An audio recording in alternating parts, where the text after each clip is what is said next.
आज मैं आप सभी को माता ब्रह्मचारिणी की कथा सुनाने जा रही हूँ। नवरात्रि पर्व के दूसरे दिन माँ ब्रह्मचारिणी की पूजा अर्चना की जाती है। साधक इस दिन अपने मन को माँ के चरणों में लगाते हैं।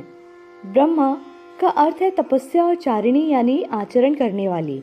इस प्रकार ब्रह्मचारिणी का अर्थ हुआ तप का आचरण करने वाली। भगवान शंकर को पति रूप में प्राप्त करने के लिए घोर तपस्या की थी इन्होंने। इस कठिन तपस्या के कारण इस देवी को तपचारिणी अर्थात ब्रह्मचारिणी नाम से अभिहित किया है। कहते हैं माँ ब्रह्मचारिणी देवी की कृपा से सर्व सिद्धि प्राप्त होती है। दुर्गा पूजा के दूसरे दिन देवी के इस स्वरूप की उपासना की जाती है।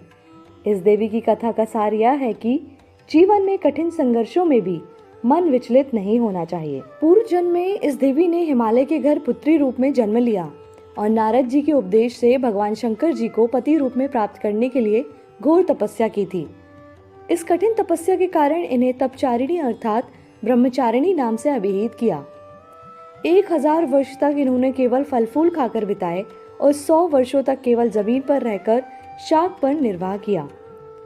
कुछ दिनों तक कठिन उपवास रखे और खुले आकाश के नीचे वर्षा और धूप के घोर कष्ट सहे। 3000 वर्षों तक टूटे हुए बिल्वपत्र खाए और भगवान शंकर की आराधना करती रहीं। इसके बाद तो उन्होंने सूखे बिल्वपत्र खाना भी छोड़ दिए।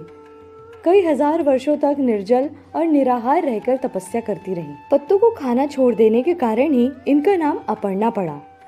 कठिन तपस्या के कारण देवी का शरीर एकदम क्षीण हो गया।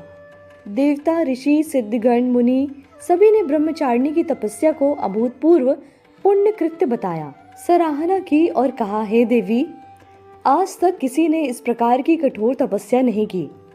यह तुम्ही से ही संभव थी। तुम्हारी मनोकामना परिपूर्ण होगी और भगवान चंद्रमौली शिव जी तुम्हें पति रूप में प्राप्त होंगे।